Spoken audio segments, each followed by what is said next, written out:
Hello, in this video we're going to study from section 1.1 intercepts and symmetry. So we're going to take a look at this function from the last problem, this parabola that we wrote f of x or y equals 1/2 x squared minus 4x minus 5. We're going to take a look at that and look at its intercepts, and we're going to also look to see if it has any symmetry. So first of all, let's take a look at the graph. We're going to type that back into the equation or into the calculator. 1/2 x squared minus 4x minus 5, and we're going to remember our graph had to have the window changed to see the whole thing, so we increased the x minimum or x maximum to 15, and we increased the y minimum to negative 15, if I remember correctly from the last video. Negative 15. Oops, and that's going to be wrong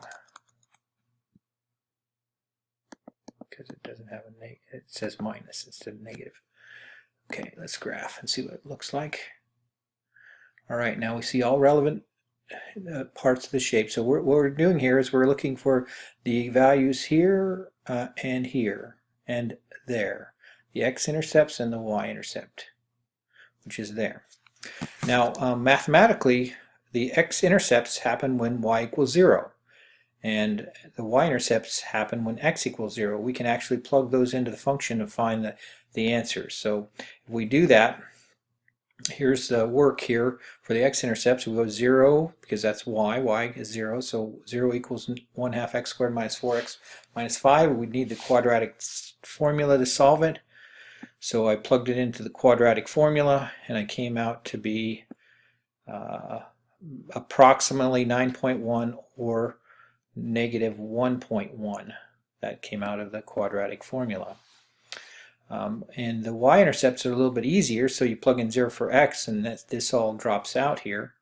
All of this drops out, and you're left with negative 5, which I have as positive 5 here, so I need to correct that. So this should be negative 5. All right, now that is correct. So we should have a negative 5 there for the intercepts. So we can try that out. Looking at our calculator, let's just test this theory out and make sure that we have the correct answers using our calculator, or we can use it to find a quicker answer this way. So we're going to use second calculate. We're going to take the value. We're going to find the y-intercept first. We're going to find a value when x is 0.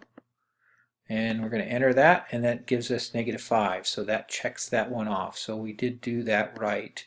So this one does check here. We did get negative 5 right there for the y-intercept.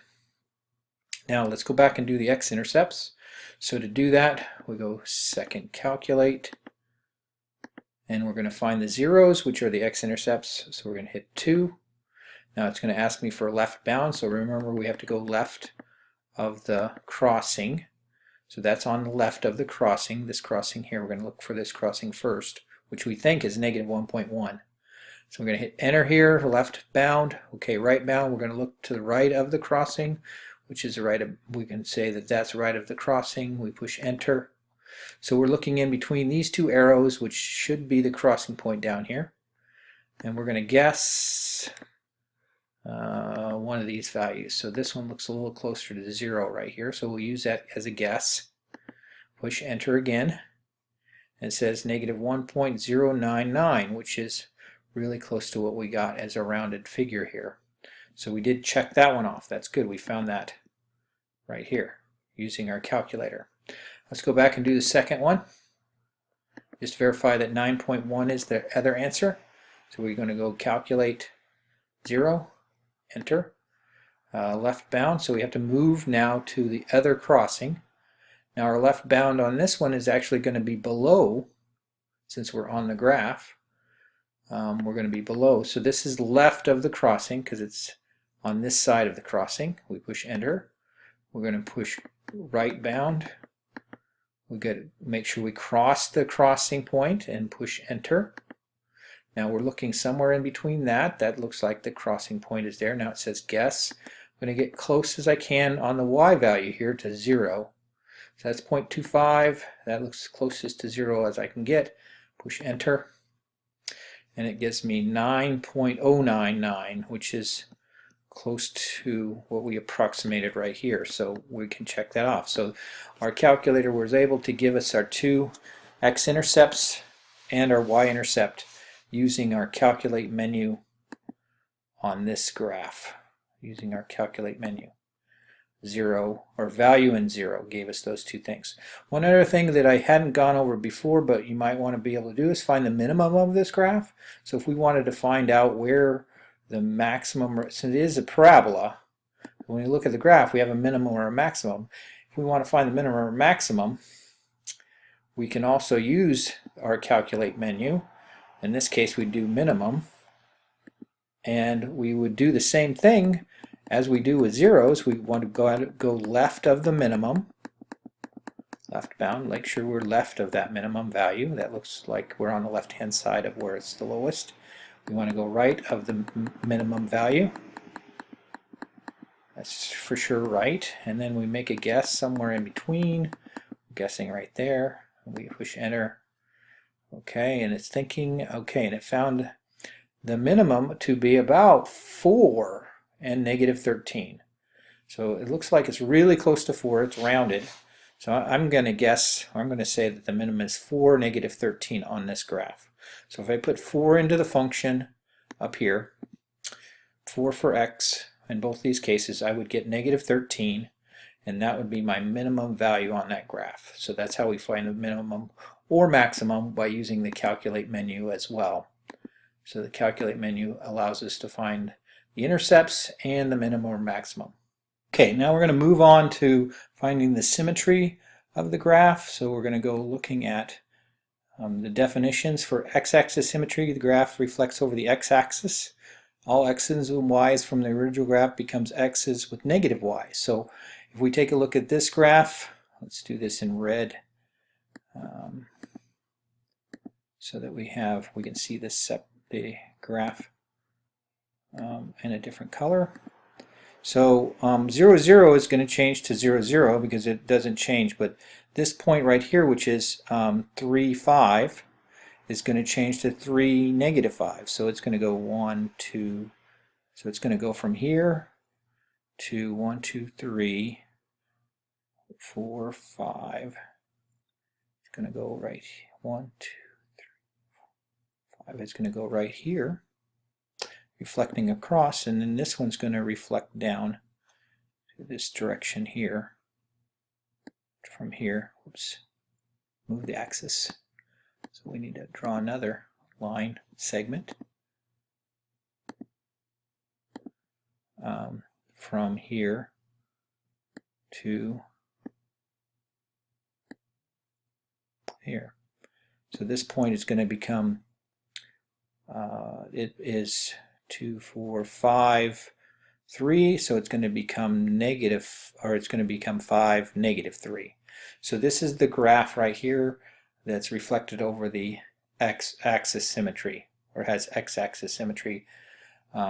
This graph that we have in the TI-83 doesn't have x-axis symmetry. It's not reflected over. We couldn't flip it over the x-axis and make it look the same. Alright, now y-axis symmetry reflects over the y-axis, so we go the other way. The x values become negative x values, so when we draw this graph, we're going to just take this and reflect it to the left over here, and then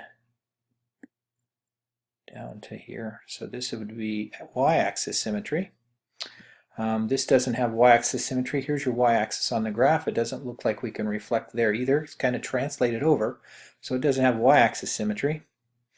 And origin symmetry is a rotation, so all the x's and y's both change values. So when we do that graph, it's going to come down here to negative 3, 1, 2, 3, 4, 5, negative 5. Oh, I'm sorry, negative 5, 1, 2, 3, 4, 5, and then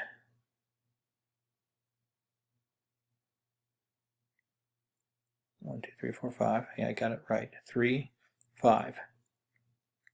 1, 2, 3, 5. There we go. I had it right the first time. And then from here to there. So it looks like it's rotated around 180 degrees.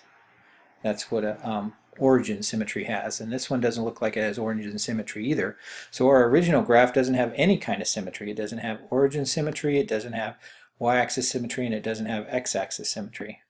So that graph that we have has no symmetry related to an axis or an origin.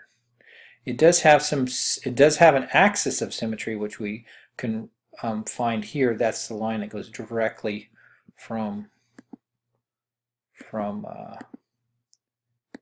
let's see. It has an axis of symmetry, so we could draw an axis of symmetry through here.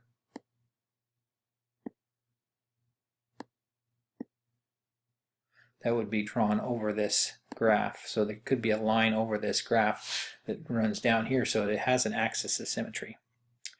All right, that's the information about the symmetry and intercepts. If you have any questions, give me an email. And that's it for this video.